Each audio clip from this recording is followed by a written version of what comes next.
अस्सलामु अलैकुम। तो प्यारे बच्चों, आज हम कश्मीर जो हम नज़म पढ़ रहे हैं इसका हम आखिरी बंद आज पढ़ेंगे। आखिरी बंद है इसके अशार हैं। छूटे हुए इस बाग को गुज़रा है ज़माना, ताज़ा है मगर इसकी मोहब्बत का फसाना।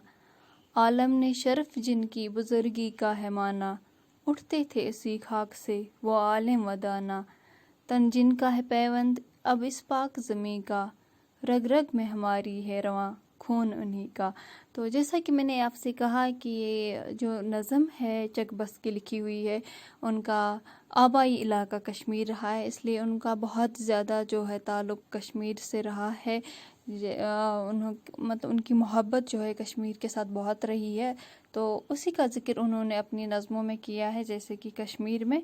तो ये जो आखिरी बंद है इसमें जो ये शायर हैं चकबस क्या कहते हैं, छूटे हुए इस बाग को गुज़रा है ज़माना, ताज़ा है मगर इसकी मोहब्बत का फसाना। कि इस बाग को यानी इस जगह को, ये जो कश्मीर है बाग जैसी खूबसूरती है, जन्नत जैसी खूबसूरती है, इसको छूटे हुए अब एक ज़माना गुज़रा है, लेकिन अभी भी इसकी मोहब्बत का जो फसाना है यानी इसकी मोहब्बत जो है हमारे दिलों में तरोताज़ा है।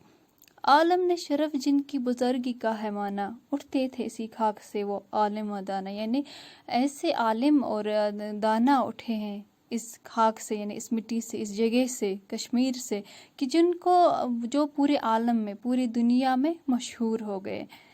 तन जिनका है पैवंद अब इस खाक ज़मीं का, रग रग में हमारी है रवां खून उन्हीं का। तो यानी जो दफन हो गए हैं इस सरज़मीन में, जो जिनका खून हमारी रगों में दौड़ रहा है और वो इसी सरज़मीन में दफन है। तो ये जो तशरीह है इस आखिरी बंद की, नज़म के इब्तिदाई 4 बंदों में वादी कश्मीर का हुस्न बयान करने के बाद शायर कश्मीर की समाजी हालत बयान करते हुए कहते हैं कि उन्होंने बहुत पहले इस जन्नत निशां वादी का दौरा किया। जन्नत निशां यानी जन्नत जैसी किया था, अब वो इसकी यादों के सहारे जीते हैं। कश्मीर की यादें अब भी शायर के जहन में ताज़ा हैं। शायर कहता है कि कश्मीर की सरजमीं से कई आलिम और दानिश्वर उभरे थे। ये वो लोग थे जिनकी बुजुर्गी को दुनिया मानती थी, और ये लोग अब कश्मीर की मिट्टी में ही आराम कर रहे हैं, यानी कश्मीर की मिट्टी में दफन है। ये हमारे आबा व अजदाद थे जिनका खून हमारी रगों में दौड़ रहा है।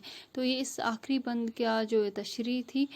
तो इसके साथ ही चकबस की जो लिखी हुई नज़म है आपके निसाब में कश्मीर, वो हमने आज मुकम्मल की है। तो आप सही से इसको समझें, सही से पढ़ें, आप खुद भी समझ सकते हैं इसको, और इसकी तशरीह भी आप खुद कोशिश करें तो आप खुद भी इसकी तशरीह जो है लिख सकते हैं, अपने तौर से लिख सकते हैं, अपने अल्फाज में लिख सकते हैं। तो मुझे यकीन है कि आपको समझ आया होगा।